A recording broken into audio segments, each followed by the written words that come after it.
Watch this. Watch this.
Well, happy Saturday, everyone. We are back Saturday at noon with another edition of the Watchdogs. We have an action-packed show today. We will hear from our co-hosts and our guests, but today we're going to talk about invisible equality, MLK versus St. Pat's, and CRT in educational spaces. So let's kick it off by getting introductions from our co-host, and I hope he shares the new name of the network, and then our guest. And so you all take it away. Good morning. Good morning. How's everybody? We thank y'all for joining us on this cold Saturday morning. Welcome to the Watchdogs. We have a awesome guest with us today, Alderwoman, mayoral candidate, Kesha Gibson-Carter, our shero for this city, this county, because you speak in broad terms about everything all over this county and all over the state. So we appreciate you joining us today. We want to give you the chance to tell everybody your platform, talk about everything that's going on. Robert and I will have you on for the first hour, for as long as you want, but at least for the first 30 minutes to an hour, however long. We know that you can talk. I wonder why. So when you get started, we know that it's hard to stop you because you're passionate about everything that concerns this community, and we love that. We thank you for all your advocacy. So with that being said, y'all tune in, y'all share, because we want to make sure that this city and this county gets everything that it deserves, because Savannah is the seat of this county. And if everything isn't running right there, then it starts to matriculate down to the other municipalities, and it don't run right. So with that being said, Robert, if you don't have anything to say, well, I guess you have done the introduction, but we'll jump right in. So, Alderwoman Kesha Gibson-Carter, our first topic, which I think you will be able to share a lot about our local issues is invisible invisible equality. And so a lot of times what we have seen across the nation and in some of our politicians is that, people tend to highlight issues when it's important to them, when they're getting all the glitz and glamour and the cameras are on. But when the camera's not on and when they're behind the scenes, they tend to forget about skin color. They tend to forget about their roots. And I'll give you all a personal story why I find this intriguing. So I talked about Dad all the time, and Dad lived in Savannah back when there was a Missouri Avenue. People don't even remember what a Missouri Avenue is. He's over 90. So his father, Crawford Bryant Sr., died when my dad was age 8. And why did he die? He died from heartbreak. How did he get the heartbreak? Well, he was working. They lived in the Great Depression, and they fired him, my grandfather, because they wanted to give his job to a white man, right? And so these issues of inequality and these fake people going behind the scenes and not advocating for us have real implications. And if we bring it down to a local level, Alderwoman Gibson-Carter, we know that some of this is going on in Savannah. And as we look at this flyover that goes over MLK for our I-16, they want to remove that. And I've watched the workshop. When they remove it, they don't want to give back to Frogtown and the Black folks that were displaced. They don't want to give back to Black businesses that were shut down and closed. And so if you could share, your feedback on the flyover and how this impacts poverty, inequality, and unfairness in our city. Thank you so much. Hello, our ATR. Hello to you, Dr. Bryant, and to you, Mr. Hall, and hello to Savannah. Thank you so much for having me on the show today. I am so happy to hear you say, Dr. Bryant, that you watched. You didn't hear a news recap. You didn't hear a soundbite, and it's nothing no one told you, but you indicated that you watched the workshop. And I want to encourage all citizens of Savannah to watch these local meetings because they impact your daily lives. Watch our city council meeting and do not exclude your county commission. That's probably the most important government in our county. And so when we are engaging our citizens and when they are plugged in, you get to know firsthand what's going on. And yes, there is a plan to remove the I-16 ramp at Gwinnett Street. Why are we doing that? We are doing it under the guise of reclaiming the old West Broad Street. That's how it was presented to us, reclaiming the old West Broad Street corridor. Well, we know that to reclaim something means to give it back, to take it back to its past state.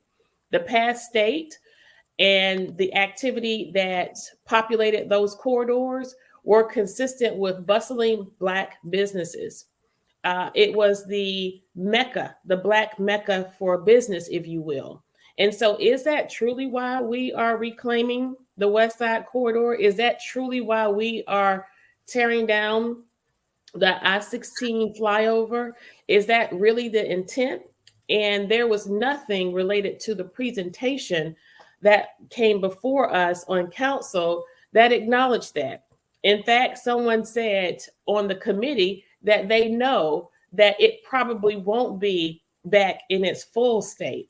And so when we look at what we are being presented with versus what actually happens, we give consideration to a few things, as I stated on council. The city of Savannah does not have a good track record of inclusion, of equity, and fairness when it comes to economics. And what I want the citizens of Savannah to do is to shift their focus. When we start talking about equity, inclusion, and fairness, let's not simply think about race. Let's think about money. Because you see, you cannot like me because I'm a woman, and you cannot like me because I'm African American. But what you cannot do is not pay me. What you cannot do is deny me access. And so we get caught up in the semantics of these sensational pieces related to race relations in our community without recognizing the fact that we, as a collective, are far more united than we are divided. As neighbors, as co-workers, as students, as colleagues, we connect with each other very well, but it's through failed policy initiatives. It's through inequitable decisions like deciding to cancel MLK Day but go forth with St. Patrick's Day.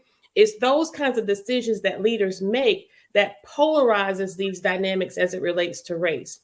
And so where I'm sitting, nothing matters more than to be able to establish those policies and those initiatives that are going to put people in place where women are paid what they are due, where African Americans are paid what they are due, and where we are treating people who are of our vulnerable communities with rewards that are consistent with economic advancement. And one of the things that was a big part of that workshop, and you mentioned it, was this flyover, right? And this is the Shinholster flyover that goes over MLK as you're coming off of 516. What are your thoughts about the future of that? We know that land was, as with our indigenous native folks understand, it was taken from Black folk. It was taken from Black residents. It was taken from Black businesses. And people want to, some folks of the other cultures get upset when we talk about that. But the reason you get upset is because you've never had anything taken from you. You never had to see your ancestors suffer and die and become depressed and deal with mental illness because they were attacked and things taken. So Alderwoman Kesha Gibson-Carter, I think a lot of people get upset about your passion because they don't understand that you're out here advocating for folks who have always been disenfranchised in this city. You're advocating for folks when people don't advocate and who should be advocating. And so just share a little bit more about, why does that matter? That's a great point. Thank you for bringing that up. When you look at the pieces concerning me, and I want to start to help people understand, whenever you are presented with anything about me, try to dig a little deeper and find out the issue. I don't know if it's my hair, my makeup, my clothes. I don't know what the love affair is, but I wish the love affair was with what I am saying as it relates to the issues. Consider this, Dr. Bryant. On the other side of the ethics complaint that was so sensational, I made the top lead of stories for all 3 stations in the newspaper for like a whole entire week. People who live out of town even knew about this and was calling me. But what people did not know was what were the actions or the inactions that led up to what she was actually saying or trying to get across. And that was an attempt to cheat the city manager search process. Amidst the mayor's maneuvering and attempting to get someone in the rotation who had already been bumped out of the selection process, I very eloquently and passionately acknowledged my frustration toward the process. I didn't curse a council member. I never cursed the mayor. I cursed the process. And so as we move forward, here we are today. I've been in office for 2 years and we have 4 city managers. So why isn't anyone talking about the poor management and leadership where we could not establish a city manager? We went through a course of bringing back a person who had served the organization 20 years ago, Michael Brown. You resurrect this guy, bring him back to do more dirt to the city of Savannah, notwithstanding the cloud of which he exited, which was not ethical, which was not favorable, which violates ultimate ethics and standards where elected officials or a married person should behave themselves. But we bring that individual back, but you judge me harshly because I acknowledge that you were cheating, right? And then let's fast forward to the reprimand. The reprimand, again, Dr. Bryant, when the focus is shifted, when we are majoring in the minor things and we're not focused, understanding that the greatest enemy of direction is confusion. And so we recognize those distractions, those deliberate distractions that come to take us off of our direction. I am advocating for anti-gentrification policies. I'm advocating for inclusionary zoning because right now in the city of Savannah, between November of last year and January of this year, we have approved over 1,000 units presented to us by developers. Developers have petitioned the city council, and the majority on council signed off on developing these units. None are affordable, but we are in an affordable housing crisis. But if we had inclusionary zoning policies, if we had those policies that were consistent with protecting this elderly woman over in the second district, where 4 condominiums have been built, where each of them will sell individually for $750,000 up the street from Blackshear off of Wheaton Street. And this 95-year-old lady's taxes have now increased and she can't afford them. So when I'm making those type of arguments and those kind of points, you have an individual, a Councilman Palumbo sitting next to me, pointing his order and interrupting me. And to know that his interruptions and his consistent rhetoric on council adamantly is opposing to everything that supports African-American communities and vulnerable people. And to acknowledge that his behavior and his rhetoric is racist, I get a reprimand in the great state of Georgia, in the United States, in America, as an American citizen who has a right to exercise her judgment via voice. And so I'm subjected to it because they have the majority on council. So it's an unfair advantage. And so, yes, you have these situations where people want to highlight these things related to drama and theatrics because that's what sells. And another point I want to make is that a lot of these things could have been handled in executive session. You know, we could have spared the public from the foolishness, but there was a deliberate intent to embarrass and to cast dispersion upon my worth, upon my service, and my leadership because I call out these things and I make it known in the spaces and the places where it really matters. And so it's beneficial to the establishment and to the majority on council who supports most of these policies that are consistent with tearing us down, like the one with the weeping time. And you seek to silence me. Well, and I wonder, let's go back to that distraction piece. You know, Donald Trump did it all too well. And I'm wondering if we get little mini Trumps in certain seats on city council. But that what people are doing, and you tell me if I'm wrong, but I feel like the distraction is to use the attacks against you, to use all of these other things to distract the public from what's really going on. You know, from my understanding, SCAD wants to take over and has already taken over most of Montgomery Street. Why is that a problem? You're displacing Black folk who built their homes when they couldn't go other places. And these are hardworking blue-collar families. They want to distract from the chamber who wants to take over MLK and rename it or do whatever they want. But again, to displace Black business. They want to distract from the Kesslers and the putting the people out of Clearview. So in your opinion, what's going on with all these distractions instead of telling the people what's really going on? And that is our communities are not getting any resources. And by the way, they're also being displaced. Well, there isn't any intent for you to really know what's going on. And what is happening is a plan. This is by design.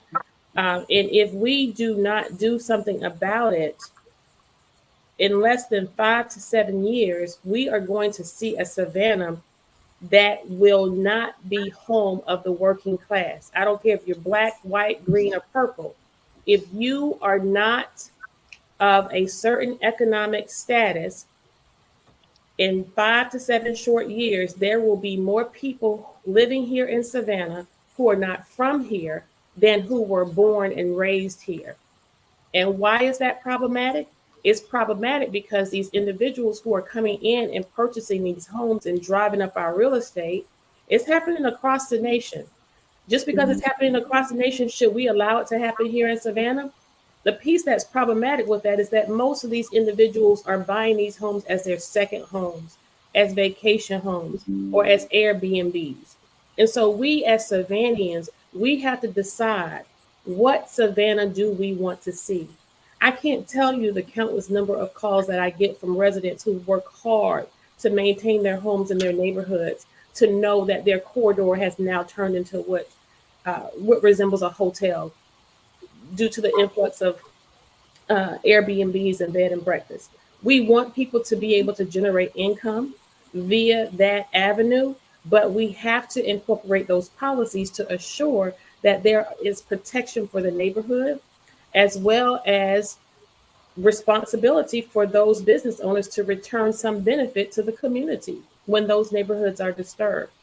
And so that's the best way I can describe to you.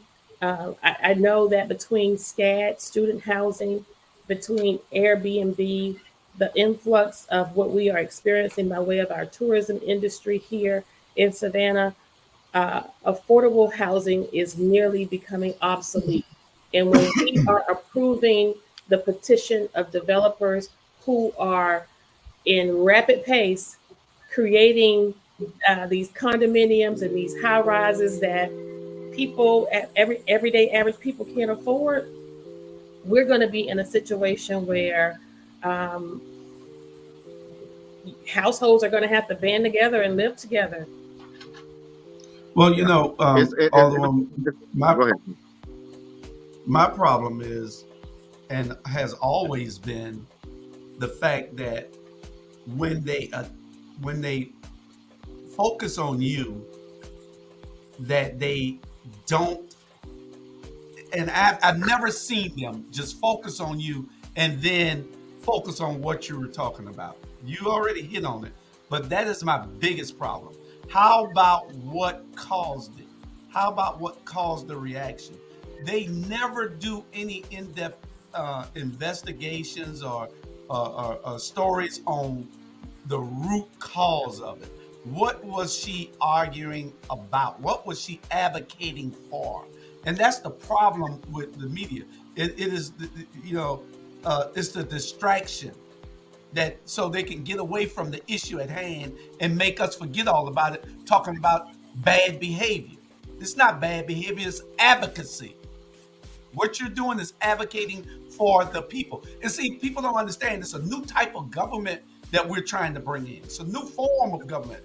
It's a new form of advocacy, that we want to do things for the people, not the way that it's always been done. And see, and they have a problem with that, the old gods, like this idiot on here right now, Mike Ellis. We know who he is. He's the same guy who brought the thing up on me here in Port Wentworth when I was running for mayor. It's Jody Dawgs. We know who he is. He got fake Facebook pages and he get on acting like he okay, but we know who that is. So, they want things to stay like they always have been. They want Port Wentworth to be 1957 Port Wentworth. They want Savannah to be under the control of the status quo. Those that are sitting at the table shall always eat because they'll never get full. It's generational wealth being built for these people. And we have elected the people and put them in office that are against us. We thought that they were with us, but they're against us, and all that has to change. We know that you when you get in there, the tables will be turned over. Those that are full will get their butts up from the table and let somebody else sit down, or it will be a new leaf put in the table. So that's my problem with it. Yeah, and if I could add, one of the things, Julius, to add to that is, John McMaster's, who's been a county and city leader in his own right, shared a piece with me, and we were talking one day, and it was, you all know this Eastern Wharf piece that's being built on the side of the river, right behind the Marriott. Well, if you just go 20 steps down under the bridge, you got Tent City. Oh, they can move them after there a while, couldn't be much more of a conflict. Well, I'm going there. So what that tells me is the mayor of Atlanta did what? Kasim Reed did what on Pine Street? He pushed them out. God knows what happened to these people who are the less of us. The Bible talks about that. Guess what this mayor is going to do? Push them away. Yeah. I just don't understand. Where you gonna push them to? The there you go. weeping I don't time know. problem. That's the push them problem. to the weeping time problem. I guarantee they'll have tents set up somewhere in West Savannah after a while. But they don't understand the advocacy of these people, of Kesha Gibson-Carter, Vanetta Bryant Lanier, and Alicia Miller Blake. They don't understand the advocacy. My problem is with those county commissioners, where their advocacy at, where they should be behind. Well, you got county commissioners as one. You got county commissioners that don't even know the history of Savannah, who tell you when you ask them about what's the historical value of weeping time, and they say, why does it matter? So when you got folks that look like us who don't care about, ignore, and push aside their own history, we're in some very serious trouble. And I need you telling me that you support the weeping time property and the advocacy that we're doing over there, but then you don't show up with your physical body. You don't show up on the tube giving all that. Hold on.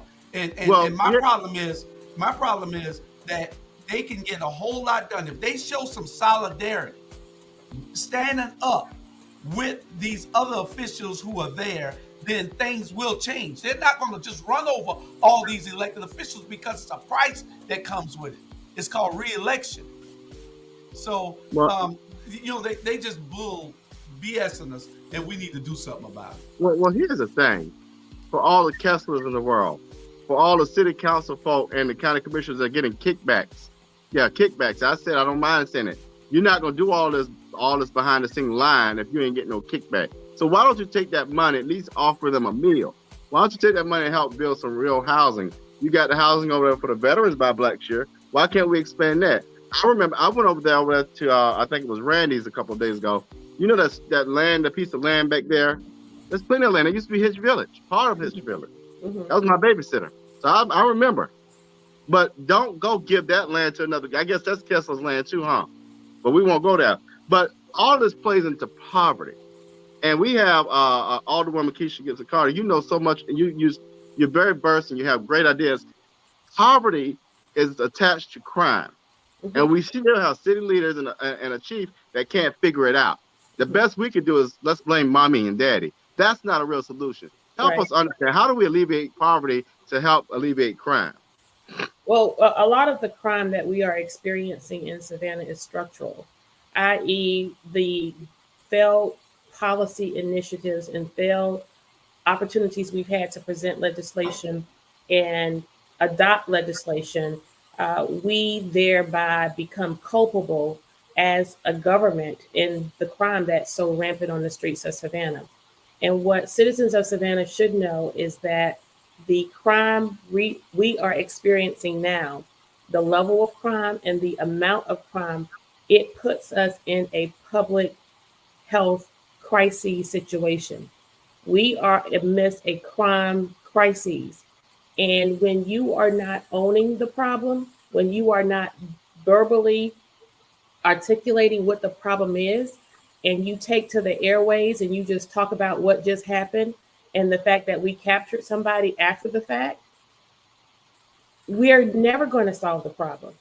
We're never going to solve the problem until we are honest and acknowledge that we have a huge problem with morale within our police department, which translates to us losing more officers than we are able to recruit. We are not losing these police officers to other departments. We are losing these police officers to waitressing jobs. I met a police officer a couple weeks ago who waited at my table and told me she worked at Metro. She was not fired. She resigned because of the toxic environment. We have to recognize that while police cannot solely stop crime, we cannot, there's a cliche out there. We can't police ourselves out of crime, but guess what? We will never know if we can police our way out of crime here in Savannah if we are understaffed over 100 police officers. And that doesn't include the ones who are on sick leave or who are suspended for whatever reason. And so, Julius, I don't know about you, but when I'm traveling down Abercorn, and if I'm going 37, which is 2 miles over the speed limit, and I see a police car, what am I going to do? Slow down. So what Make does sure that everything. translate? What does that translate to? That translates to the fact that a police can stop crime if they're visible. And so there are just 3 neighborhoods in this community where we have had the most shootings in those areas. Now, outside of domestic situations and those scenarios where individuals are solving disputes with a gun, uh, the gun violence and gang violence that we have on the street of Savannah, it becomes a public health issue because bullets don't have names. And when we have babies 13, 14 years old, riddling 50, 60 bullets at a time into homes that are occupied by women and children in cars that are parked, Savannah, we have a problem. And unless leadership is willing and ready to say it out loud and come up with a plan of action, and it may not necessarily solely be transition in leadership at the police department, but there are a litany of ways we can respond. And if we are not taking those measures, if we are not incorporating those measures that are just common basic practices that are employed across the United States, we have our hand in the sand. And while we have our head in the sand, we are going to have more families burying their babies. And that's not something that I want to continue to be a part of. I don't want to continue to be a part of a watch where all we get is a text alert that we've lost another life. And from that text alert where we've lost another life, you get a response like, okay. No, it's not okay. It's not okay. And as a sitting alderwoman for Post 1 for the city of Savannah, and I still occupy the post, by the way, um, I don't intend to sit silent. And there is a deliberate intent to silence my voice because it's a known fact that if I know it, Savannahans are going to know it. And if I may add to that, and I was going to be quiet, Julius, but I'm irked a little bit because one of the things that I know, and we've heard about this, is District 5 where I am, and we have an alderwoman who's pretty much dormant, is that we are in a very high crime area. Why do they allow, they being certain people who are in leadership, allow these areas to be riddled with crime? It's because then you can say, oh, they're dangerous, they're scary, we can't go over there, and then guess what they do? People leave, and guess what happens when they leave? Things become vacant. When they become vacant, it becomes regentrified. People, why do these matter? These issues matter. You all can sit here and talk about the 3 alderwomen that go out and advocate, and you may not like the way they advocate, but at the end of the day, a lot of these neighborhoods you see around here are being taken over and allowed to be riddled with crime so that they can regentrify. As I said earlier, SCAD is on their way of taking over the entire Montgomery Street, which is Fowler Park, Tatumville. Those are black families. Those are historic black neighborhoods. And so you can call people what you want. You can allow your neighbors and your white neighbors and all that and to tell you these things. But until you've experienced it and looked at it and watched these elderly black folk lose their homes, don't come talking about nobody when you don't have to live in the struggle. Well, one of the dynamics, to your point, Dr. Bryant, when you look at who crime is happening to, and you look at who is committing crime in Savannah, most criminal activity, particularly that involving gun violence, happens to African American men and boys. Most of those people committing those crimes are African American men and boys. So again, we have to look at approaching reducing crime in our neighborhood from a multifaceted approach, right? And so why isn't anything being done about it? I submit to you that nothing is being done about it because of who it's happening to, right? If there were any other demographic who were dying on the streets of Savannah at the rate that African American men and boys are dying, we'd be calling in the National Guard Armory.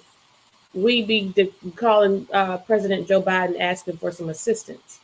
But I submit to you that while we have been in this COVID crisis, we have had more African American young boys under the age of 18 die from gun violence on the streets of Savannah than we have COVID. But we're not concerned about that. We want to implement a mask mandate. We want to implement all of these other policies and get people all excited and get their focus shifted. Now, don't get me wrong. COVID is real. The pandemic is real, and we are still in it. But by now, I think we got it. We are a part of a very sophisticated and advanced government. It is needed. It is necessary for us to be able to take care of multiple issues all at one time. We can't be so laser focused on COVID that we lose sight of crime. We can't be so laser focused on COVID that we lose sight of what's going on in this community by way of gentrification, people being pushed out of neighborhoods, Clearview. We can't be so laser focused on COVID and hide behind equitable policies that don't really exist in a task force that is useless, not the people on the task force, I may add, do not mix my words, but in its scope, when you are not engaging the people based on the work that the task force committee members have done, how do you vote to desecrate the weeping time? So again, we cannot keep with this duplicitous behavior, saying one thing and doing another. Stop gaslighting the people. And what I want to say to Savannahans, as I said on a show last night, as citizens of this city, we cannot relegate our basic public safety, our ability to live in harmony in our communities. We cannot relegate that to friendship, relationship, and kinship. This is not a popularity contest. This is really and truly about the life and the legacy that we will hold close or lose here in Savannah.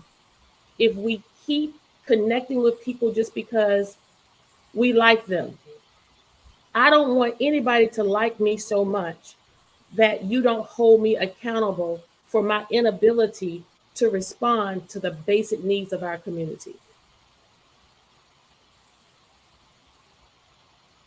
Julius, Awesome. I want you to talk about this opportunity zone that Rebecca Rose brought up and what that means. And I think as you talk about it, I want every viewer to get 5 people and write a letter to Senator Warnock.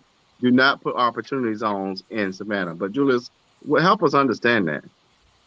Uh, uh, I think you would be the expert on that because on the opportunity, either Rebecca, because of the opportunity zones, I haven't had a chance to find out where they want to put them at. Well, just Um, in general, what are they? You know what I mean? whether the opportunity zones, Right, right. Like when an area becomes an opportunity zone, does that just give the government an opportunity, pretty much an opportunity to just come take well, over or make well, this no, place no, easier? it's not in that fashion. The opportunity zones are created for to create businesses in areas that don't have those businesses in the first place. I think Well, it they was had the through hubs before. What do you say, Alderwoman? it was through, I believe it was President Trump's administration that he allowed for certain tax subsidies to developers who would go into communities that were Right. somewhat marginalized or the economic status of members in the community, as well as dwindling and failing real estate to revive the areas. But via their development, in exchange for them returning to the community some form of a benefit by way of a job or a service or affordable housing, whatever that economic benefit that developer deemed uh, equitable in response in exchange for what he was given, they would get a tax break somehow. And Unfortunately, it's almost like unfortunately, what Alderwoman Bryant Lanier wanted to do the um, with the Ivory Bay, with making sure that those companies come in that and came make in. those investments. Right, exactly. Yeah, and so what we have not done here in Savannah, again, we let these opportunities get ahead of our responsibility to create policies so that when people are taking advantage of these opportunities, they have to adhere to these rules that our government set. Unfortunately, with the rollout of the opportunity zone, there's no real teeth in what those economic advantages these developers should return to the community should look like. They left it up to the communities to establish those policies, right? And so, have we done that here in Savannah? No. Do we even know what we've had developers literally come to us before council seeking approval for their development, where I myself acknowledge you are building in an opportunity zone. What is your benefit? And they don't know what I'm talking about. And so that's just how behind we are. And so, once again, we are foregoing opportunity to the community. Take, for example, with this impact fee ordinance I presented to council that's finally going to see a little bit of light and get over the hurdle. Well, there's so much missed opportunity. You know, an impact fee is not a tax on the citizens who currently live in the neighborhood. It's a fee that developers will pay that will make sure that when you start creating another subdivision in the Highlands, guess what?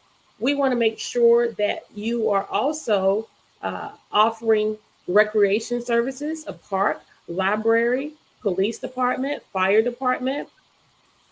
That entire community at Highlands has one fire department, no police department. And so, how fair is that to the people who first moved out there when there was only 4 or 5 subdivisions? Now we got 10, 12, 13, 20 of them out there. And so when we are not availing ourselves to opportunities in real time to make sure we're taking care of these people, when we're not forecasting, and when we are allowing those who are takers to take all and not pay their fair share, this is what we get. And that was I was You about you to get say. you get bottlenecks of the people can't even drop their kids off in carpool because of the traffic, and we don't have enough police officers to go out there and help with the traffic. We have to. It's crazy. Yeah, I was about to say what Ivan said here, that uh, the opportunity zones are the descendants of those enterprise zones or enterprise hubs that, from back in the day when they used to incentivize businesses to come into poor neighborhoods and start businesses and pay them. And I wasn't up on the opportunity zones, but I guess it's just exactly what it says. It means just what it says, and the enterprise zones also. Well, Same thing, benefits only those rich people that come in, put businesses in our areas, and you can see it all over the city of Savannah now, with businesses that pollute and don't do anything for the neighborhoods. so it sounds like we need to be writing Warnock, and everybody on here get 10 people to write Warnock. No opportunity zones. Right, Senator Warnock. No opportunity zones in Savannah. Period. Until we can get good policy that gives us a framework of how to do this. Otherwise, every every neighborhood from Liberty City to Cloverdale to Tatumville will be wiped out, and every black business will be disenfranchised. So no opportunity zones, Senator Warnock. Let's write these letters. But because you Let's know write what these they're letters. going to do, Hey, they're going to tear down buildings to make room, buy all the land. It's a regentification, gentrification going to start everywhere in the city. When you don't have any way to build, what you got to do, you got to buy property, tear it down, and build what you want to build in those opportunity zones or those enterprise hubs back in the day, like they used to be. But yeah. that's just part of the problem. Also, they're going to slowly move you out, out, out, and then there's no way we can't afford the um, um, the homes, the rent, and they pollute. They come in with more traffic into the neighborhoods, and there's no incentive for us to have those enterprise zones in our neighborhoods because they don't do anything for us. People come from all over Yeah, everywhere else to work at these places. yeah. And one of the things Rebecca just posted, I would love for us to go to the Metropolitan Planning Commission. Everybody in the city of Savannah should go to Google, type in Metropolitan City of Savannah Metropolitan Planning Commission, look in the 2040 plan, but look at all the other things that they have in the MPC. So these are the things, these distractions that they have with the attacks on the Alderwoman and all this other mess are to distract you from the real facts. If you go to the MPC website, you'd be floored to look at the master plan that wipes out a lot of the things I've already told you. Take my word for it, or you can go look for yourself. But if we could get back to the fees, one of the things that we have is a special pending local option sales tax plots. And it alarms me that I understand, and this is just something that floored me, that certain older women in certain districts like ours in District 5 did not advocate for splash funds to do projects in this area, much less than even cared about anything, I guess, because they didn't get kickbacks. What does splash do, and why is it that certain areas are left out and certain areas are left in? Well, it depends on who you have at the table advocating for you. Take, for example, with the last SPLOS, that's where the arena project was birthed, right? The single largest construction project in the history of Savannah, 165 million SPLOS dollars allocated to that area. Um, that's the first district. That's the district of the that was the last district of the current mayor. And so here we go with this novel idea of an arena. I support having a new arena in Savannah. I just don't support it in its current location. How is it that we can, you have a set of leaders at that time, can sit at the table knowing that the drainage issues, the flooding issues in Cloverdale, Carver Village, and Brickyard is what it is? How is it that you can utilize and budget for and allocate $165 million, 19 million of those dollars going into dirt and grass for a parking pad, and not give a hill of beans about the pre-existing conditions that exist just 2 blocks up the street? Like, how do you do that? So when you have individuals who sit at the table and they're not advocating, you can say you are advocating, but if you're not being vocal about it, the only way we get half of what we get done, because we have been closed out and locked out of the agenda process for passing legislation on our council. The only reason we get a third of what we get done is because we come to you, we come to the public. And so the member in the 5th district and the former alderman for the 1st district, Van Johnson, they could have very well have been telling the public, they had the same access that we have today, what was really going on. But when you look on paper and you see that the friends of the previous administration are now the financial friends of this current majority on council, then you see why we're not really getting anything done in those districts. But now that I've put out this acknowledgement that I will be running for mayor, I guarantee you, anything y'all want, you better start asking for it, because you will get it. My So announcement it sounds to and me, my arrival at this time is going to signal an infusement. The community will now be infused with opportunity after opportunity. Little league football coaches, y'all ask for some more money. Nonprofit organizations, we help you to get 100% of your dollars. You'll probably get 200%. You'll get what you didn't ask for. You can have whatever you like. How does the song go? You can have whatever you like, right? Because we have exposed them. And I threw a monkey wrench out there by acknowledging that I'm going to run for mayor. and so it seems to me, and now people can see why you're so passionate. When you get all this in your face, and you got folk that look like you on council but act like they don't look like you for whatever reason, and it's only 3 people advocating for the least of those, and you keep seeing them keep being disfranchised, and you keep seeing resources passing by, and you just keep seeing all of this heartache. Now people can see why you have frustration and passion Yes. instead of going out there and listening to people who don't know what they're talking about. Right. If I had all this in front of me and I'm the only one here digging the ditch, I'd be pissed off too. So, Julius, what are your thoughts? Well, my thoughts is with what Melinda is saying here about Cloverdale does not receive sufficient county information. We don't have representation.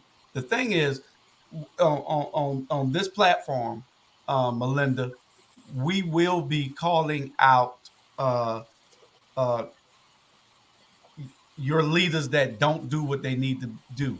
Especially, it doesn't matter if they're our friends or what. And most of these people are our friends.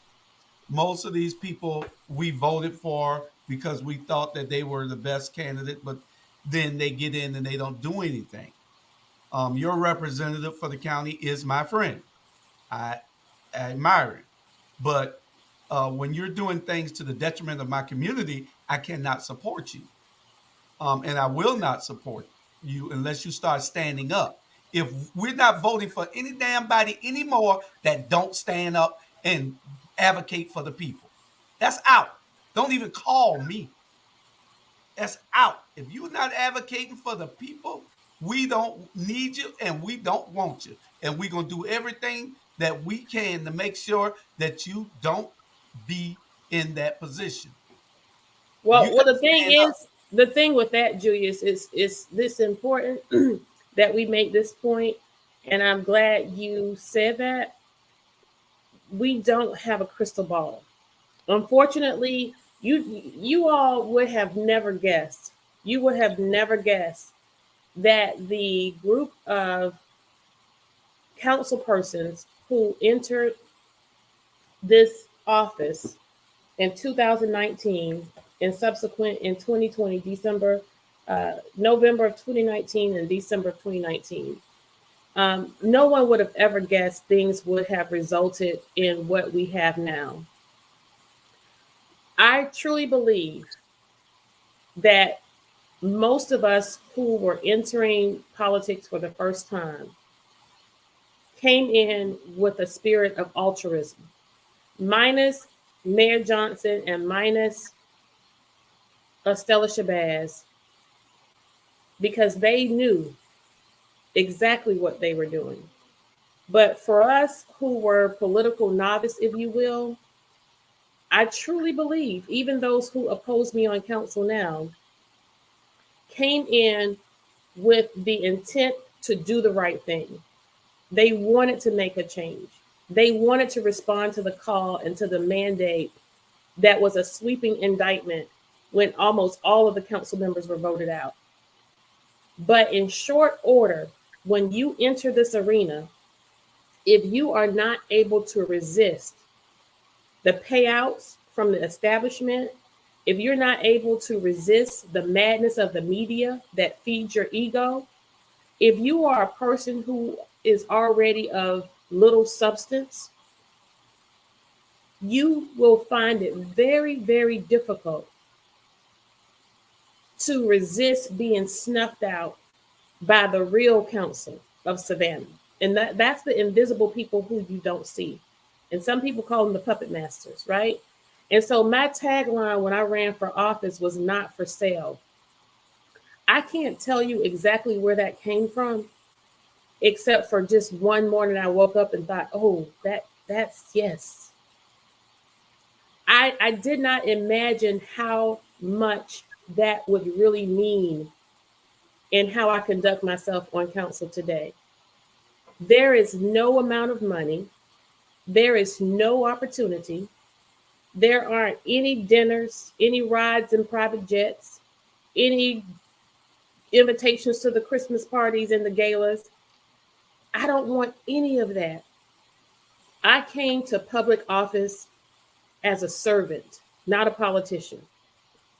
I worked for 25 years on the front lines of the worst hurt that this community has to offer, from victims of rape and child molestation, victims of domestic violence, homeless families with children, youth who were members of gangs, and seniors who were nutrition insecure. There is no way, after seeing that level of hurt, lack, and pain, that I could come to this stage and turn my back on opportunity where I now have a chance to work proactively to solve those problems I was reacting to. I can proactively impact that work through policy change, through initiatives where we are shifting the coffers of the city of Savannah to have a heartbeat and investing less than flesh and blood. And so, why those people forgot from whence they came, I don't know. And so, what do we tell the voters? Do we tell them not to vote again? Do we tell them to give up on us? No. What they have to do, Julius, you have to, as a political advocate and as a person who run campaigns, you do have to continue to vet your candidates and see what they have done in the past. Because in politics, more than face recognition and name recognition, people want to have talent recognition. They want to know what your investment has been in the community previous to you running, right? And so you bring that person in and we all get behind that individual and we shepherd them over the finish line only for them to fall foul. What do you do then, voters? You continue to engage. The reason why our council's majority has run amok on opportunity for progressive and aggressive ideas and opportunities is because they're not being held accountable. They're being held up by their friends and by their fans. But unless and until those friends and fans stop telling them what they want to hear and tell them what they need to hear, we're going to have a set of dynamics that really give us what we have now. And that's nothing. You ask yourself, citizen of Savannah, what has changed since we have been in office versus what was going on in the previous administration? I submit to you, we essentially took the baton from the previous administration and they are running with it now. And that's the God honest truth. There's no difference in the last administration and this Right. one. At least we knew they were going to do it to us. And this one, they fooled us. And you're right. We got to vet these candidates a whole lot better. One thing, and I was just telling my wife, one thing that I'm going to start doing. I learned something from Charlie Brown back in the day. He told me he don't deal with campaign managers. He only deals with the candidate. I'm not going to deal with campaign managers. If I can't deal with the candidate themselves, unless it's a national, if it's one of those national campaigns where I can't get to that candidate. But locally, you got to deal with me and me only. I'm not calling your campaign manager. I don't want to talk to. Don't call me. And that goes for everybody. If I can't talk to the candidate to tell them what I need them to do or what needs to be done, you can't talk to me no more. I need to see whether you're genuine, whether you're going to do what you need to do to advocate for the people. I'm 60 years old. I ain't got time for this no more. I don't. I don't. I got to rectify all the things that I think need to be rectified from my 60 years on this earth. So if I got another 40, then that's what I'll fight trying to do. But I'm not playing with these people no more. Yeah. John McMaster said something about Savannah pure politics. John, that's Curtis Purdy. It's fine. It's off. But listen. This is not my first rodeo. I'm not moved by those behaviors in the least. I've had a lot of people reaching out to me and asking, am I okay? It's so horrible what is happening. This is what I signed up for. What people should know is you did not send me to a Miss Congeniality contest. I'm not in a beauty pageant here. Under that gold dome is an underbelly of an experience that you would not imagine. These people don't play fair and they don't play nice. And so when I am in battle, because that's essentially what it becomes, warfare, when I am in battle, I don't look at this. I told somebody the other day, y'all sent me to a gunfight with a butter knife. So, you know, I can't fight like a girl. I can't fight like a girl, y'all. I got to whoop them like a man. Listen, as You we do. kind of think, but you talk about we talked a lot about being bamboozled, and if we shift gears a little bit, across the nation, we are seeing the number of cities that have both MLK celebrations and St. Patrick's Day celebrations. But it amuses me. Well, not amuses me, but it confuses me as why is it such an issue? And I get COVID. I get COVID. I get COVID. I just planned a major MLK celebration and we made some modifications. So with that said, modifications can be made. But in cities like our city here in Savannah, we much rather cancel MLK, but we find a way to make St. Patrick's Day work. And we're proud of that. So again, it's another opportunity where I'm seeing it don't matter about the black folk just as long as we take care of the other folk. Y'all help me understand that.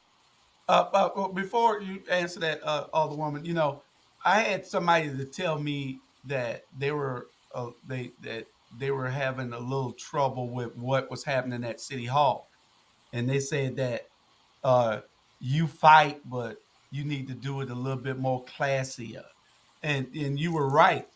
I had to tell that person off. I don't. I get this sometimes, but when they finally realize what I tell them, then they say, oh, because see, they're listening to all the bull, the BS all around from people saying who might be Van fans or something. That, when somebody's advocating for you, you don't, you don't, you don't go against that advocacy that they're doing to help you. When if a wife is being beaten, and I was a police officer for 10 years, we used to have cases where we go to the house, the husband and the wife fighting. The man done beat the wife all up. We go to take the man to jail, the wife jumping on us. Hmm. We there to help her. She jumping on us. See, some people just don't want no help. Some people want to be in the condition that they're in. But I understand your fight. I understand your passion because you're trying to help people. Everything that I've seen you do, everything that they claim you've done has never been about you. I looked into it. I see it. Everything that you have championed have been for the people. And why these people can't see this? What are they, idiots? I mean, what y'all looking at? This woman is fighting for you. It ain't about big business. It ain't about her pockets. It ain't about no lifestyle. She's fighting for you. She's advocating for you every day. And if y'all black women don't understand that, y'all got a problem. When somebody's fighting for you, talking about you want to be classy. No, you be classy and go vote. You be classy and register people and call a friend and take them to the voting booths. That's where class started. You want to do something for your community? Help her. Help her. Well, I to mean, your point, Julius, about the a piece related to domestic violence. You talking about my work now, but the example you gave, when we look at why that dynamic exists when a battered woman doesn't leave the abuser, we have to look at the matter a little deeper than the actual fight, right? And that's when we start to understand why people look at what we're doing on council the way that they do. Um, Leaving or disconnecting from a person who you like, who you care about, in the instance of a domestic violence situation, who you love. That person could be paying your bills, that person could be your lifeline, and you just sincerely love the individual. And in the African American community, when it comes to women and their mates, even amidst challenging situations where the police are concerned, that sister doesn't want to be that sister to take the black man down. So we have that dynamic, right? Then we have the element where there may be some strong connection to that individual emotionally, financially, psychologically, whatever the case may be. And then we have the extra added element when children are involved. So when we look at the correlations of those dynamics and we match that with why people act and behave the way that they do with regard to their judgment when it comes to their favorite politician, they're connected to that person for a reason. You know, we are so quick to put our faith in people, especially in politicians, because it's easier. One, you have people who don't even understand this world. I appreciate the fact when people tell me that they had never known as much about local government and politics until we got to the table, because we are able to frame the narrative and regurgitate the information in a manner in which everyday people can understand it. But not only do we do it in a way that they can understand it, we do it where we make them feel like they are a part of it. And so when people have put their faith in that politician who has gone awry or who goes south or who the police have to come and you got to take him out of here, they get upset because now who am I going to put I have cake on my face. This was the man. This was the champion. This was the one that was going to take me over the finish line. I was on the winning team. Do you know what it feels like to be on a losing team?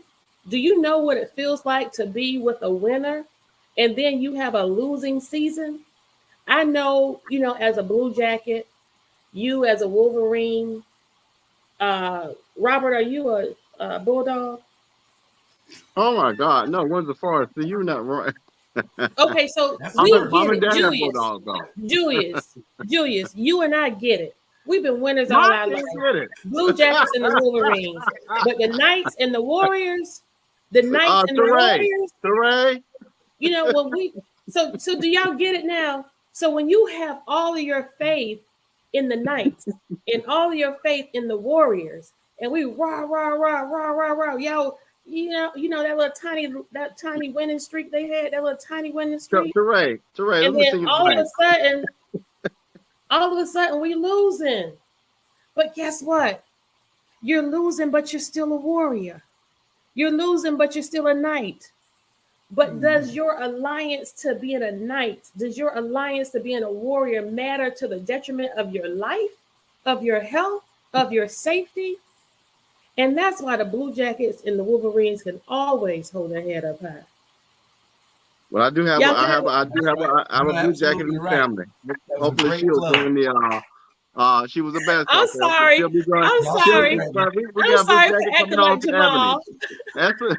We got a Blue Jacket coming on Thursday to Ebony Sports, so that's all right. You get a pass. I'm sorry for acting like Jamal. I'm sorry. But no, let's jump back on that MLK thing, because I haven't said it's going to be in July. My response is y'all can keep that. Dr. King's birthday one in July. That's just like saying, that's like Dr. King saying we're gonna postpone the civil rights movement till next year. That don't make no sense to me. Yeah, exactly. Exactly. That's dumb. I said it. Yeah. We just had a police shooting just now, but we're gonna wait till 2 years from now to protest about it. Yeah. That's right. Delayed justice.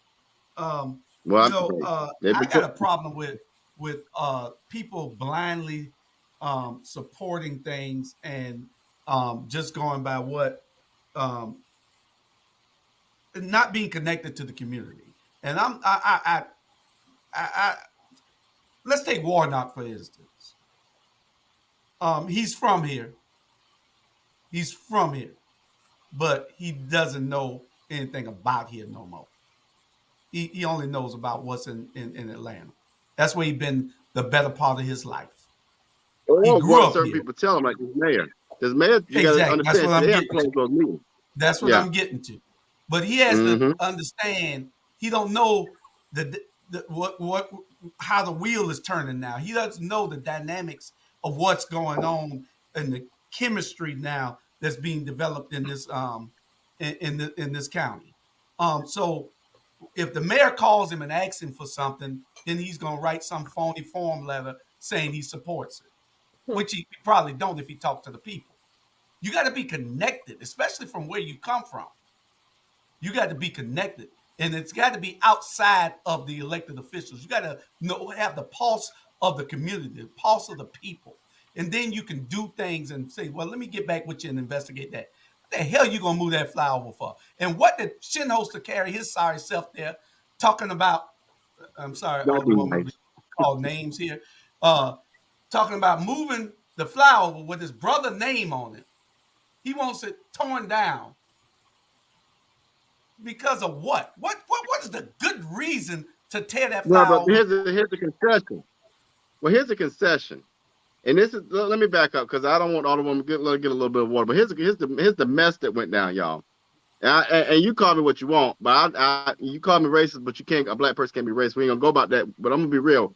I'm gonna talk very, very plain to y'all. You got a board of all white folk. Now we're gonna say it's 10 white folk and you got one black folk. Makes no sense to me, but hey, it's called tokenism. It is what it is. So what the concession was, we're gonna get rid of the bypass, the overhang, the whatever. And we're gonna rename, since your brother's name's not on the bridge anymore, we're gonna create a park for that. See how that just worked out? Mm-hmm. Now, if it's my brother, sounds good to me, right? The problem became when you don't realize that your brothers and sisters that own businesses on MLK, your brothers and sisters that were displaced from Frogtown many years ago, they're not benefiting from that. So it goes back to what the Alderwoman said.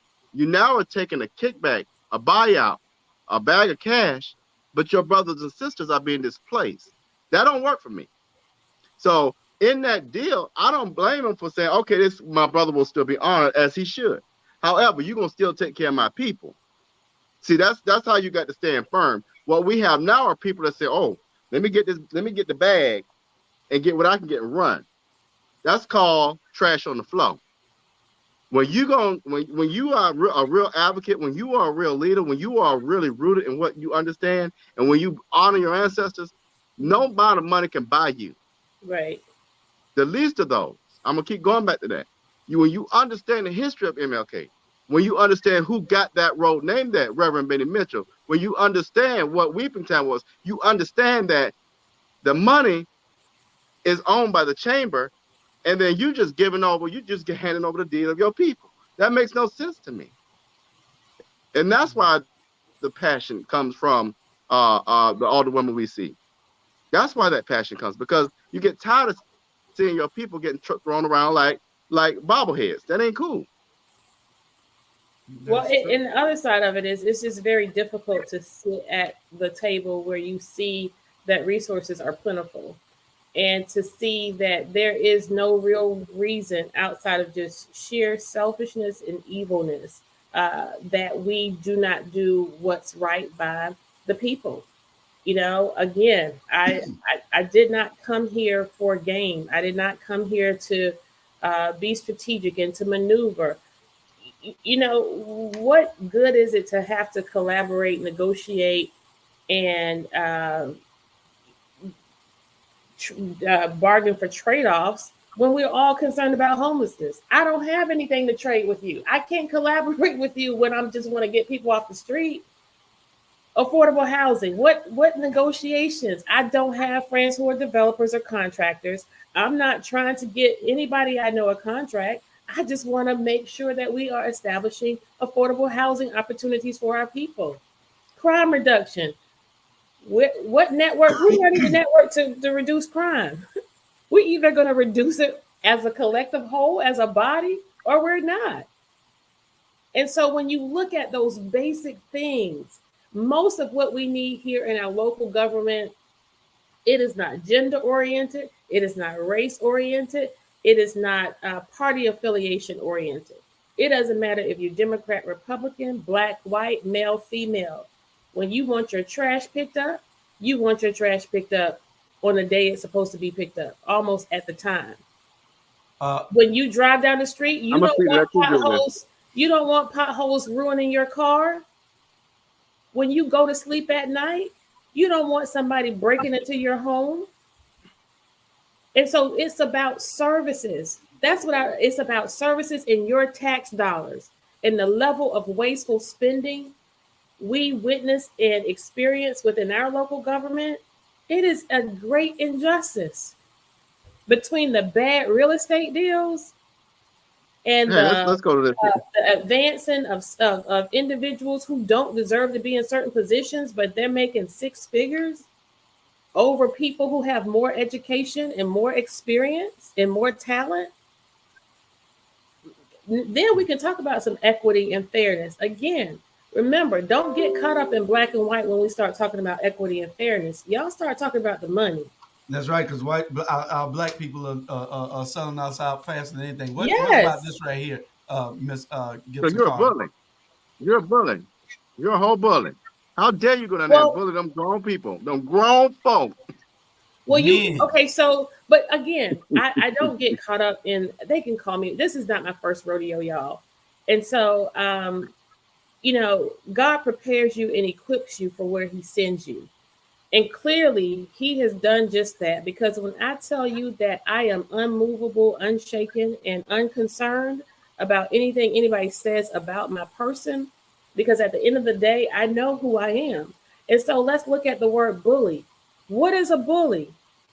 And it's important for us to define what a bully is, because we have our children who often get accused of being bullied or being a bully, right? We have to recognize that to be a bully, certain thresholds have to be met. Behavior has to happen consistently, and you have to tell the person who is doing something to you to stop. That's the first element that has to be met. The second element is bullying involves a dynamic of power and control. A person who doesn't have control can't bully a person who has the control.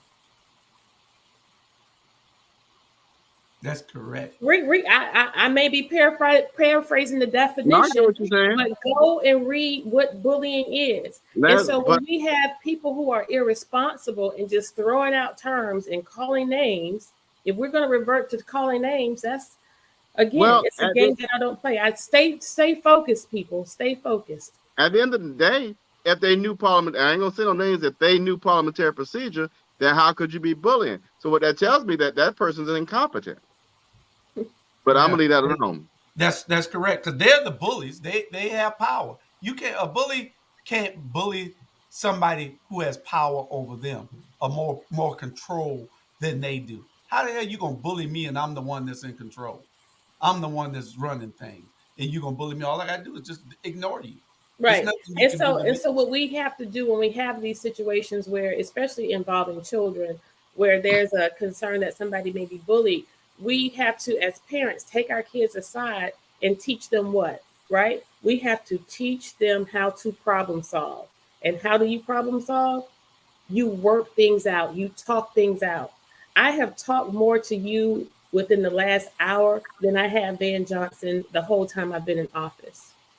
That's because we don't have an opportunity to communicate and talk. We get talked at and talked about. That's not what a good leader does, right? And as a leader of organizations for over 15 years, one thing for certain and two things for sure. Any and everybody who has ever worked for me, whether that individual was coming from the private sector, the nonprofit sector, the military, or the corporate sector, no one can go on record and say that Kesha Gibson-Carter, as their manager or as their director, I never allow my staff to call me their boss. They cannot say that I did not treat them fairly and allow them to do their job. And never once have I ever had a person who I supervise go to my bosses, which often were boards of directors, and say I treated them indifferently or I treated them poorly. And that's something that I can stand on and that I'm so proud of, because that's what true leaders do. They give the people they work with and work around the tools that they need to do their jobs, and they get out of the way and let them do it and treat them fairly. That's what good leaders do. Well, what I would he doesn't care. He doesn't care anything about a legacy that he'll leave. All he cares about is what he's doing for those people that will champion his reelection. Everybody thinks that he's going to some next level. Van isn't fit for the next level yet. Van is very smart.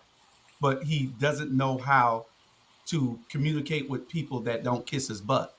Well, and that's fine. You But know? what we want to do, Julius, is we want to keep our focus on the issues. And when we start focusing on the person and their clearly something's wrong, right? Clearly something went wrong real bad, real fast, Well, and went south. And so well, again, we have to rise above all of that.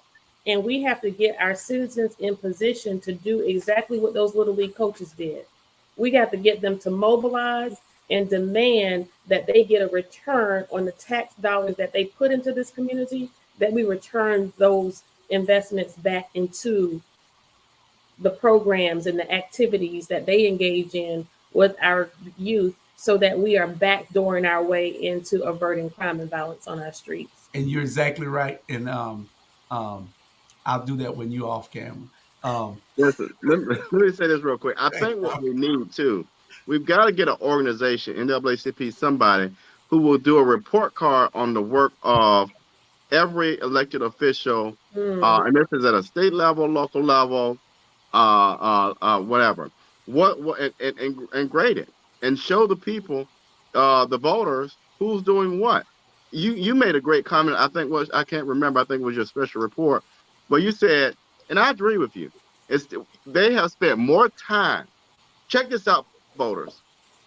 You got council people have spent more time attacking one person, this woman here, instead of going out to listen to their constituents, more time attacking this woman instead of really going out there and looking at the roads and doing real work. So that shows you right there, the folks who are attacking you need to get an F, because I ain't seen nobody bring no legislation forward.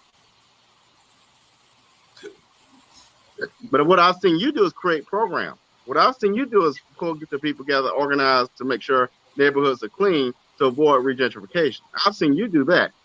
I would love for the others to come on. You have a full invite to come. Tell me what you've done.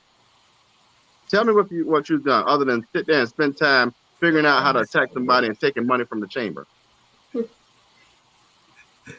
I haven't seen man is clever in the wrong way.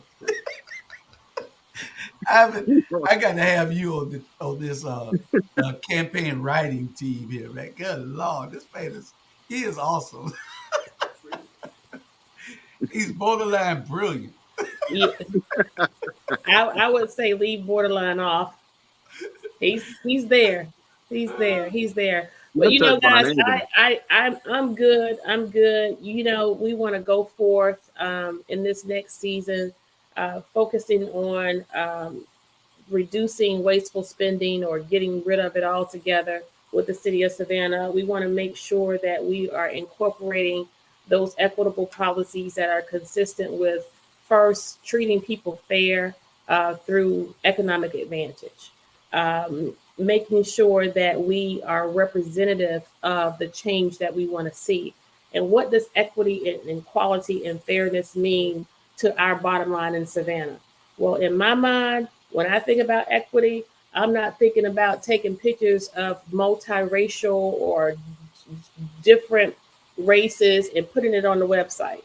I'm not thinking about pulling together a Hispanic task force or a task force for Asian people or a task force for equity. That's not my thought.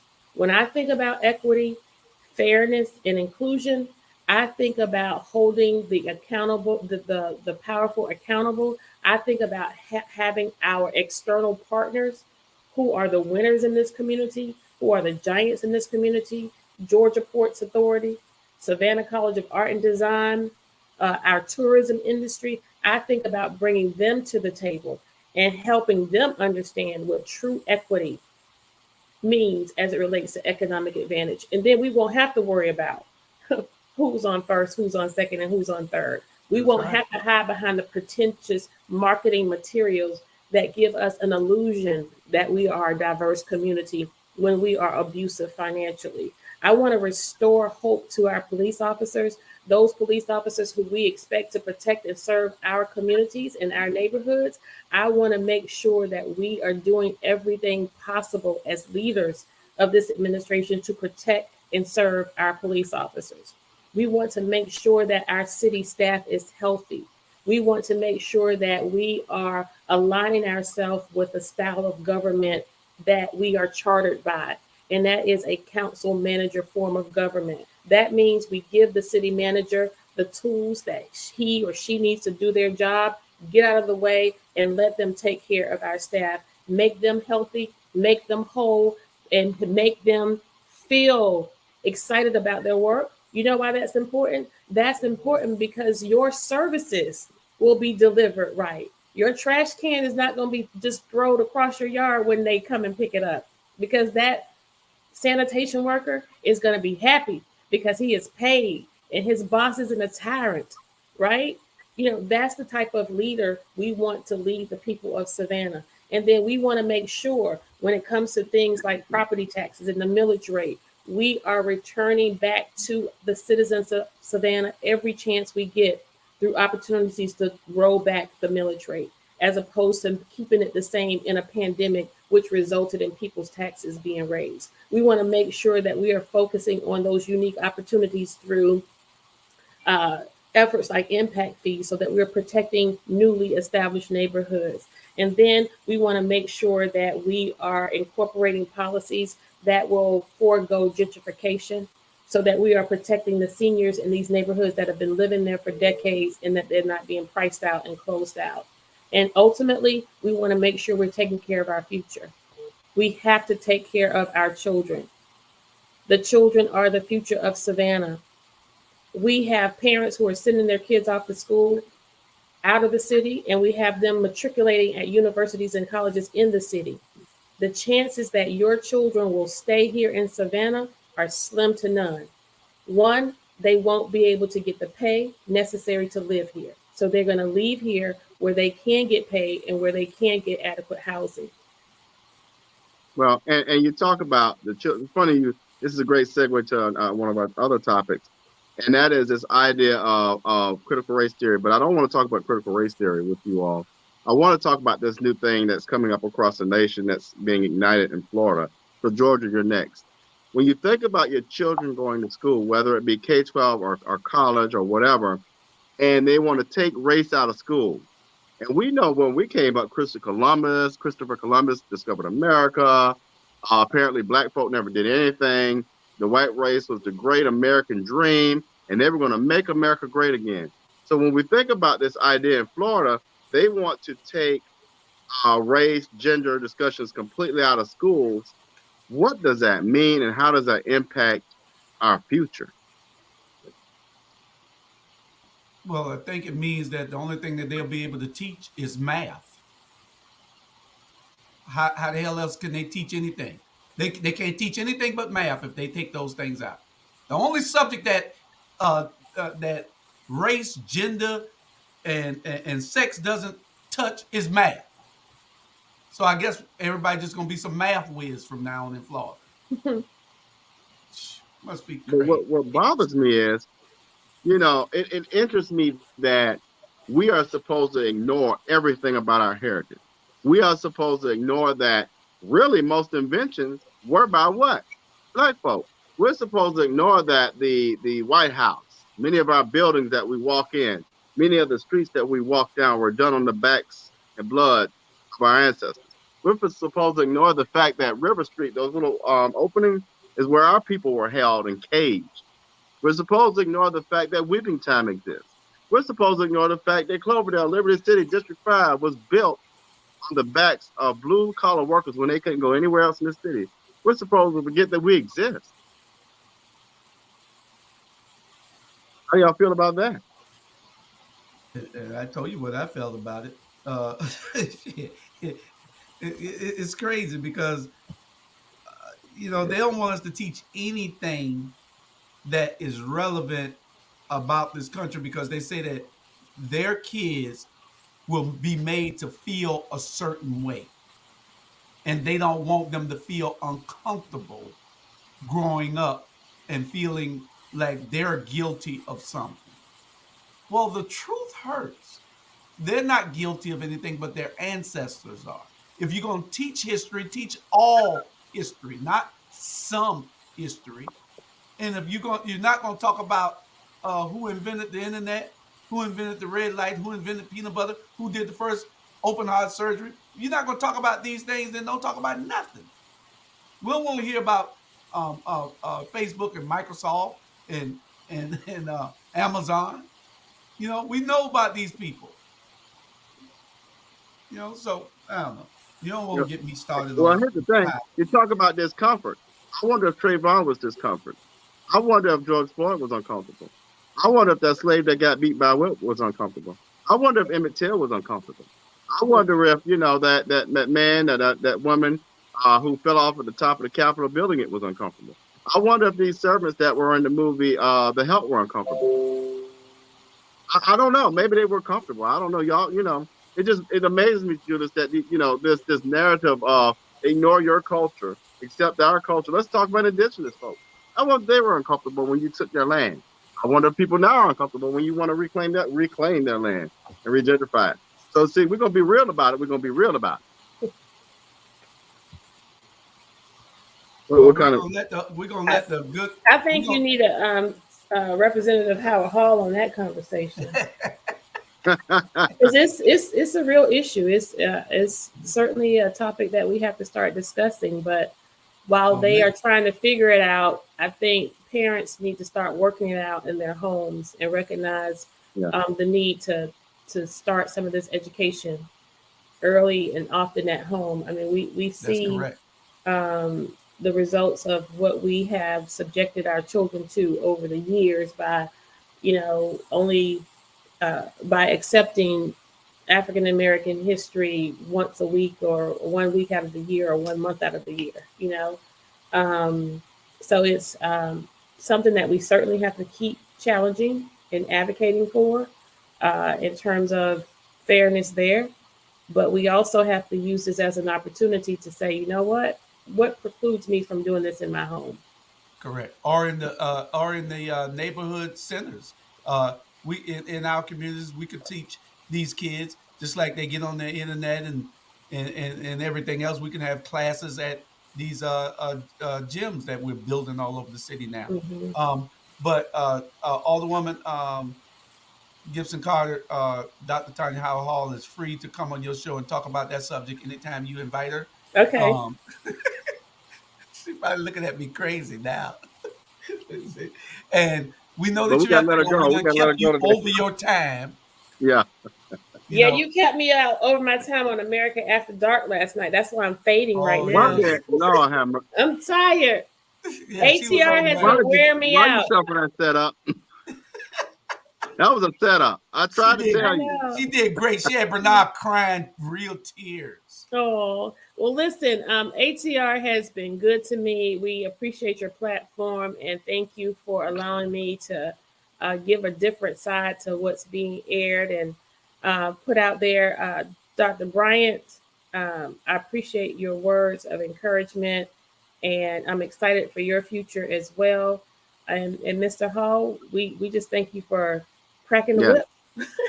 He's rhyming like I'm in the Belmont. So and we're gonna ride this horse all the way. Look, we're gonna ride the White House. We're gonna ride that horse all the way to East Bay. At least Jay Jones ain't involved today. We're good to go. Gonna ride it till we can't ride no more. Mr. J got a little piece of me too there. Well, listen, guys. Mr. J now. Okay. Or was it Jimmy J? Who was it I interviewed with? Jimmy Trey, every J. J. Rue.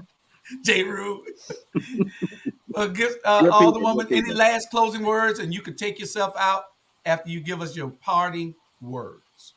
I just want to say I love you, Savannah, and I'm here as your Alderwoman at large for Post 1 still. Some people think that when the council voted to remove me from the chair of council, that I somehow got voted out of office. And that is as far from the truth as can be. The people of Savannah sent me to the seat, over 11,500 of them. And I suspect that they and a handful more will get me over my next hurdle. And so we are encouraged and I'm looking forward to my future. Can you do your closing line? Why worry about the chairman? What? I'm gonna put it up. We're going to leave it alone. I'm going to put it up. But listen, Who cares about the chair when I'm going to be the mayor? Yeah, come on now. Hey, you know what's so strange about it? And my wife, she always saying she gets these things all the time, and she said, well, according to the policies and the charter or whatever, the city charter of Savannah, they can't even put nobody else in the chair. So why remove you from some Right. position that was non-functional anyway? Right. Well, see, and so thank you so much for bringing that up. So when you see that particular element, that alone, Julius, that alone says it all.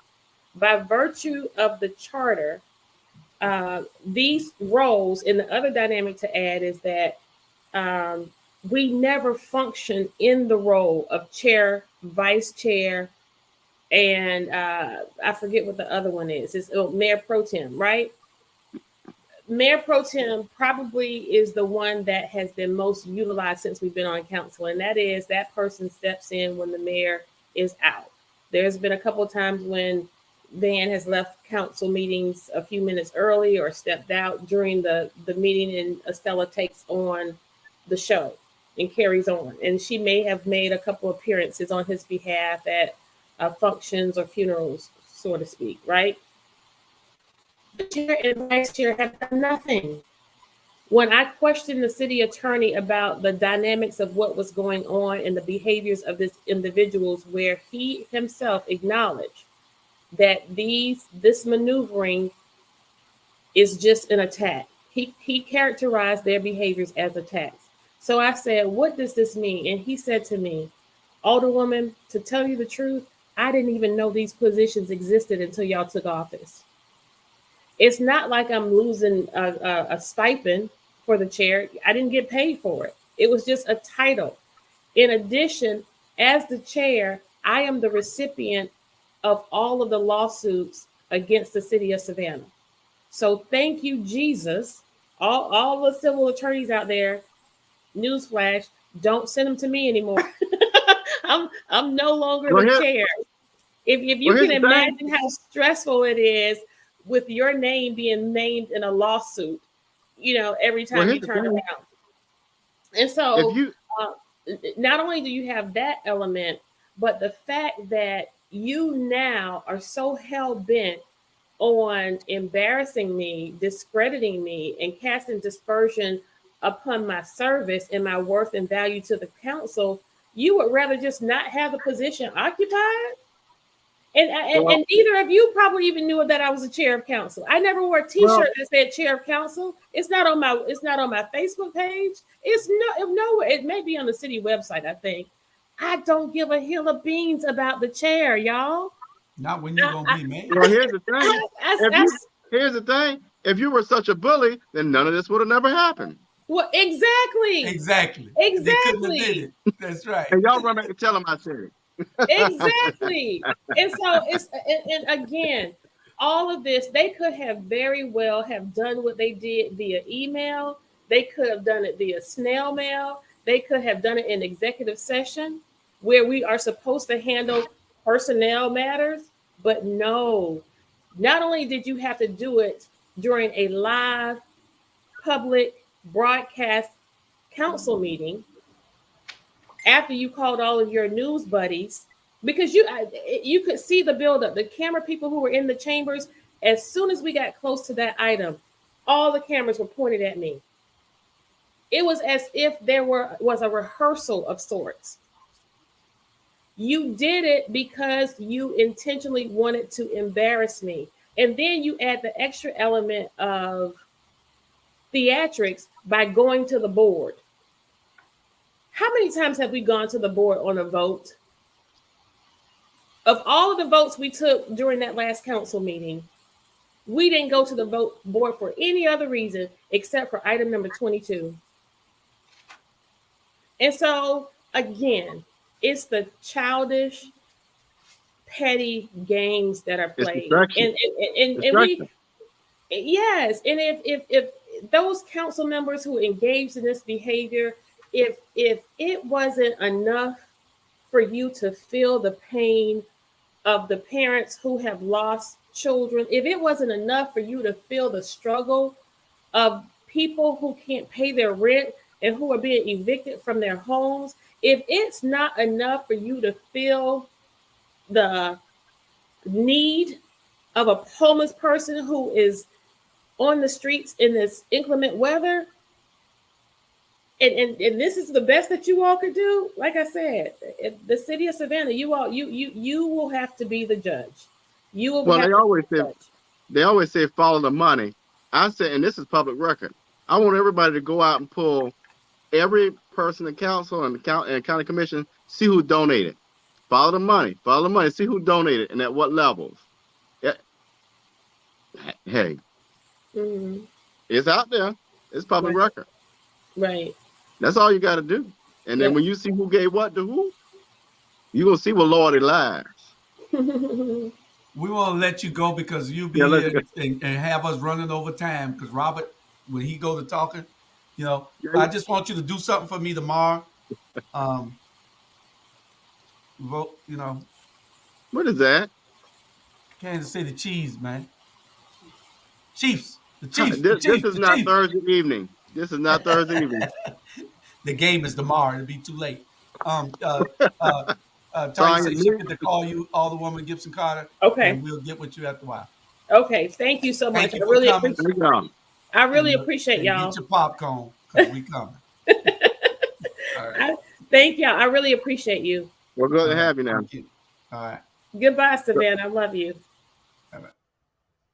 All right, so we got about 5 more minutes, and then we can head on out of here. But great show today, folks. Everybody's been chatting, and we can go back through some of the chats. But I agree with you, Melinda, that some folk got to go. But I do want you all to go out.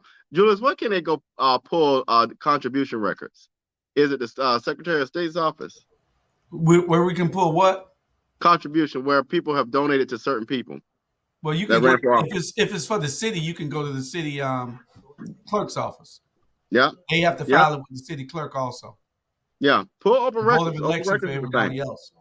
Yeah, look into their personal nonprofits too. And you should be able to get it on online if it's filed with the state. It shows you everybody. But the thing is, and people say this all the time, and I've heard this, well, be careful, because you're going to run for something, you don't want to make anybody angry. I don't care about making anybody angry. Because if you don't stand for the value, well, here's the thing. If you don't stand for the values I stand for, which is protecting our people and our communities, I don't need your help no way. That's correct. I can guarantee you this. You don't need to see if you can't get enough people to understand. At the end of the day, when I ran for PAC, I had no endorsement from a city leader in this city. Okay, but guess what? We came with the 3% of striking with a bare bones budget. So at the end of the day, this ain't human work. This God work. And when you understand that, you don't worry about all that noise. Yeah, some people are just after they like celebrities. They like to follow people who they think are in the it. I don't need you to follow me. I'd rather not be here on this doing this. I'd rather just give the information. Somebody else could give it out. It's not about me. It ain't gonna never be about me. That I've never been that person. Ask anybody that really know me. I never wanted to be in the spotlight. But what we have to do is bring attention to people like you, Robert, to people, to have people understand that this is where the fight starts and ends. This person will fight for you no matter what. People like Kesha Gibson-Carter, fight. They fight for you. You don't see her, Alicia Blakely, Bernetta Lanier trying to do anything but advocate for the community. What y'all see, I don't. These people who, if you don't like Kesha, Alicia, Bernetta, and Tanya Howard, I don't know what the hell you can like, because historically, only for the people. Go ahead, Robert. Historically, when Black women show authority and push back, they label an angry Black person problematic, divisive, all of that. No. What do you all call it when a white male does it? Normal? Yeah. That ain't real to me. Yeah. I'm sorry. And some people might not like my language, but it is real. It's happening for how many years? So you know what? We've gotten so indoctrinated with slavery that we still think is right for certain populations to do and act a certain way. This ain't the help. These women can go down and advocate, and if you don't like the advocacy, don't watch them. Yeah. Donald Trump can act like a fool, and it's okay. Everybody in his administration can ignore the law. forget about policy. So go tap the Treat people Capitol. any way they want. And it's okay. But then when you have somebody that's fighting for you, y'all show me one time where Keisha, Alicia, or Bernetta was doing anything for the benefit of themselves. Right. And then I will say you're right. Show it to me. It didn't happen. These women fight for the community. They fight for the people. And what y'all looking at or listening to from some cronies or somebody else, look into it for yourself. Well, that's what people are taught to believe. Look at Malcolm and Dr. King, and people don't realize this. People hated Malcolm. The government made people hate Malcolm. The government made black folk hate Malcolm. But Martin was more gentle and all that, but guess what? They killed both of them. But at the end of the day, you couldn't have a Martin without a Malcolm, and you couldn't have a Malcolm without a Martin. So you better be quiet, because if you can't bring them solutions, then be quiet. My thing is this. The only complaint I have is that we don't have more people who got the nuts to do what they're doing. Exactly. And, my wife brought an observation to the forefront that people, and y'all look at it. Most people would probably think my wife is the bougie type. But she's all for the people. She just for the people. She's on the side of these women because she know what it is to be an elected official woman trying to fight to change things for the people. She said, what people need to understand is this. It's not about the what. You got to start looking into the why. Start with the why. Yeah. Start with the why. Why is Keisha doing this? Why is Bernetta doing this? Why is Alicia doing this? Why is Tanya Howard Hall doing this? Why? And everybody, if you could start saying the why. The why. Don't worry about the what. What happened? Why did it happen? Investigate that. Bring the news to the people. The mainstream media does not care about our communities. So they're not going to investigate the why. All they care about is the what. And every you know what? time. What? We got to get to the why. So we got to start doing some serious pushback too. And so with that, I'm gonna say this. We talked a lot today, and this I'm gonna tie this all together. Give me 2 minutes here. We talked a lot about disenfranchisement, how our children are being told not to learn their history, how we're supposed to ignore our history and ourselves. And so next week they're going to open on the 5th. They're going to open that Mark Arena. I'm asking all of us to boycott it. Boycott attending that opening. And I'm gonna tell you why. So that means now again, here's another piece that we're missing. The MLK, the Martin Luther King Arena, not only is the parade not going to happen, but now we're supposed to ignore the whole legacy of Dr. King in the city of Savannah. So let's boycott the arena. You want to name it something else? Fine. So next week, why don't we all take a chance to educate our children in our communities about the importance of Blackness, about the importance of Dr. King? Why don't we focus on that? So let's start doing some serious, real pushback. Do not have your families spread the word. And I know I'll get in trouble for this, but guess what? Good trouble is good trouble. Do not attend that opening at the Mark Arena. Savannah is an anti-boycott city, Robert. Hey, we got to start somewhere. We got to stop saying. My thing is, we will defeat ourselves before we even try.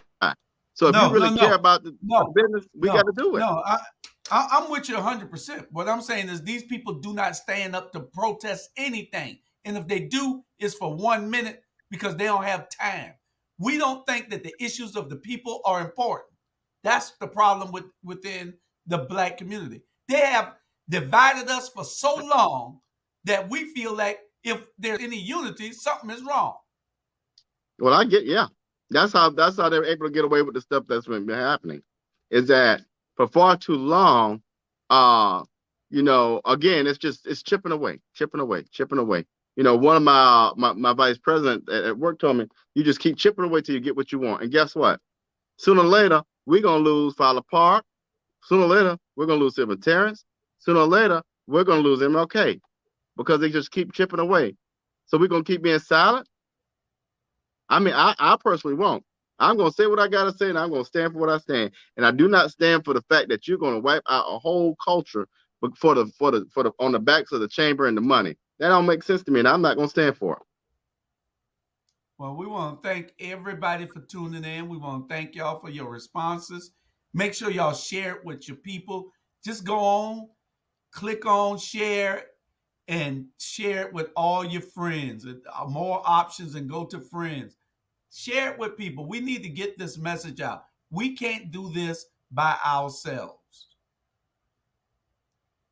That's right. Oh, RHIP, race has its privileges, especially white privilege. That's correct. Well, and the things we're we don't saying, understand, and that's true, because we don't understand principle. You know what I'm saying? We understand the Christmas tree and all of that, and the lights and the glitz and the glamour. We don't understand principle, and we're going to continue to repeat history until we understand principle. But with that, we'll see y'all next week. Any final, I guess, your final comments? Well, I'm gonna leave on what Ivan Cohen said. Ivan, you need to really just come be a damn host, because you're so right on point on all these things. 3 types of groups: those who make things happen, those who watch things happen, and those who wondered what happened. And you got to be part of the group that make things happen. We appreciate everybody that watches, because y'all are making things happen. Y'all are part of what we're trying to do here, and we appreciate everything. Every time that y'all click on and watch, because y'all tell somebody else. What Ivan said, I'm doing the selective. That's true. That's the perfect comment. That's principle. That's standing on principle. At the end of the day, I love it. I think it's a beautiful facility. But the principle behind the matter is what we got to stand for in unity. Do what you want to do. As everybody's an adult here, but it's the principle of it. I know we got to go, but it's like the Voting Rights Act. I can go vote for Manchin again if I'm in West Virginia. But the principle of the fact is that he didn't support voting rights, so why would I vote for him? Yeah. Because he's good. The only problem I have with the arena is this. I know we don't want it to fail, because we done spent $165 million putting it there. We don't want it to fail. But we do need, like John said earlier, in 2006, it was brought as infrastructure for the community, but it ended up being a tourist attraction for downtown to flourish. And so we don't want it to fail, because when we change the administration in about 21 months, and it's going to be changed. Bank your money right here. It's going to be changed. Call me if you don't think it is, then hedge your bet. It's going to be changed. I want them to be able to go in with something that they can work with. Nothing that is failing. They can, if you got 4 years to do what you got to do to turn everything around and make that beneficial for that community, then that's what they need to do. But we don't want it to fail. It's in a community where we don't want it to fail. The arena is what it is. The arena is what it is. I don't want it to fail, but I don't want the neighborhoods around it to fail. What's happening is that arena was placed strategically to wipe out those communities. That overpass they're talking about is going to connect that MLK corridor to that arena. That's going to be people that look like you and I wiped out. That's what's happening. So while I don't want the arena to fail, if we don't start standing on principle, this kind of stuff is going to continue. But we can't keep giving passes. We can't keep giving passes because it's all cute and all that. Great, then move it. But we got to have the people of those neighborhoods come stand with us, Robert. I agree. We don't need to be. We don't need to be in Port Wentworth, Pooler, Bloomingdale, Garden City, Tybee Island, coming to advocate for somebody who ain't gonna stand up for their damn self. Those people in those neighborhoods need to get out and come to the arena also. They're the ones that are affected most. I'm not going to come fight your bully for you if you're not going to fight with me. That's it. That's it. That's what Keisha, Alicia, and Burnett are doing. They're fighting the bullies. Then they get turned around, called the bully. How you gonna bully Right, somebody right. There that you has go. more power than you? Yeah. So we just got to have the people to come out and help them do what is needed. Cloverdale will, Melinda Gwen, awesome. Then that's what we need to do. We tell the truth here. We thank you, Ms. Byers, the most truthful local Good show. day. We try to do our best with getting the information out. We just need y'all to go in and share it so everybody can see it and hear it. I know we're a little long today. We took 2 hours because we knew we had the Alderwoman coming on, and we know she could talk. And she probably cussed me now.